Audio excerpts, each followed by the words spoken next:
자, 유서영 기자, 윤 전 대통령 측에서 어떤 걸 문제 삼았습니까? 네, 윤 전 대통령 측은 오늘 공판에서도 계엄은 필수적이었다, 불가피했다며 국헌문란 목적을 부정했습니다. 또 증인신문 순서를 바꾸고 싶다고 했는데요. 국헌문란 목적을 따로 쟁점으로 빼고 민주당 주도로 탄핵소추됐던 이진숙 방송통신위원장, 최재해 감사원장, 박성재 법무장관 등을 증인으로 불러달라고 했습니다. 헌법재판소가 이미 받아들이지 않은 경고성, 호소형 계엄 주장을 또 들고 나온 겁니다. 국민 기본권을 제한하는 포고령을 선포하고 군경을 동원해 국회와 선관위를 무력화한 비상계엄 사태의 본질과도 거리가 멉니다. 윤 전 대통령 측은 또 검찰이 기소한 범죄 사실이 명확하게 특정되지 않았다고도 했는데요. 검찰은 기소 내용이 모호하다면 윤 전 대통령이 첫 공판 때 90여 분간 의견을 밝히는 게 불가능하다고 맞받아쳤습니다. 윤 전 대통령 측이 제기하는 공수처 내란죄 수사권 논란에 대해서도 근거가 없다고 일축했고요. 윤 전 대통령 파면을 결정한 헌법재판소 탄핵심판 결정문을 새로 증거로 신청했습니다. 자, 그런데 오늘 재판부가 윤 전 대통령 측 발언에 한마디를 했다고요? 네, 재판장인 지기현 부장판사가 경고성 발언을 했습니다.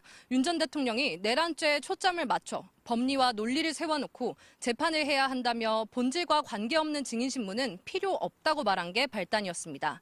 지 부장판사는 두 가지를 말하겠다고 했습니다. 먼저 재판부는 내란죄 법리 등에 대한 명확한 기준을 갖고 재판하고 있다고 강조했습니다. 이에 대해서 의심하지 말라는 건데요. 그러면서 혐의 입증은 검찰이 하는 것이라며 윤 전 대통령 쪽에 존중을 촉구했고요. 이후 윤 전 대통령과 검찰, 변호인들에게 아시겠냐고 두 차례 물으면서 확인을 하기도 했습니다.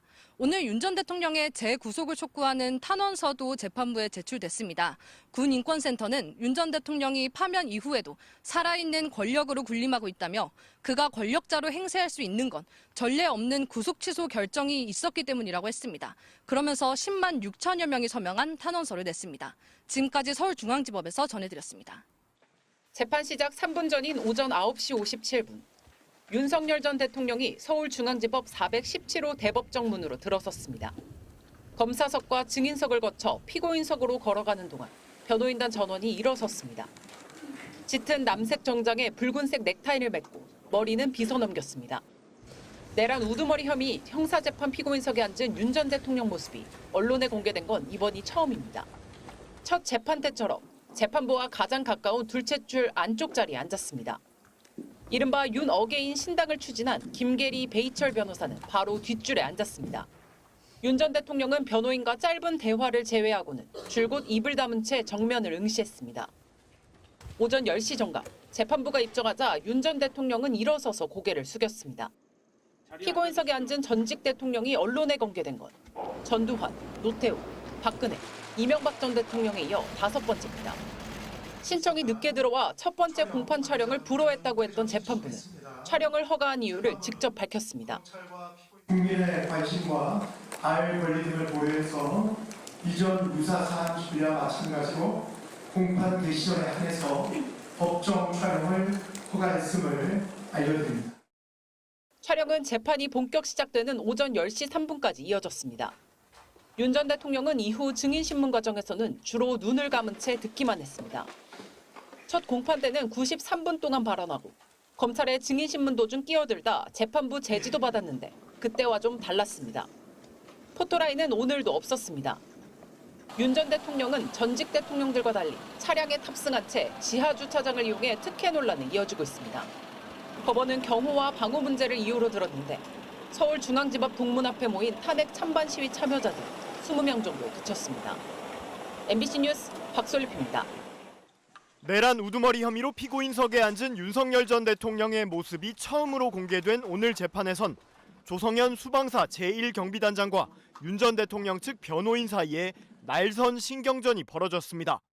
조 단장은 탄핵 심판 때부터 윤 전 대통령의 의원들 끌어내라 지시를 명확히 증언한 핵심 증인입니다. 국회의원을 끌어내라 이렇게 했단 말입니까? 그렇습니다. 내부로 들어가서 의원들을 끌어내라. 윤 전 대통령 측은 국회의원을 끌어내도 구금, 감시 등 계획이 없다면 다시 국회로 들어갈 텐데 의원을 끌어내라는 게 즉흥적으로 할 수 없는 작전 아니냐고 물었습니다. 조 단장 증언의 신빙성을 흔들려 한 걸로 보이는데 증인석의 조 단장은 태연하게 받아쳤습니다. 먼저 군사작전에는 의원을 끌어내라는 지시가 있을 수 없다고 강조한 조 단장이 왜 그렇게 지시했을까 잘 알고 계시는데라고 답하자 방청석에선 실소가 터져나오기도 했습니다.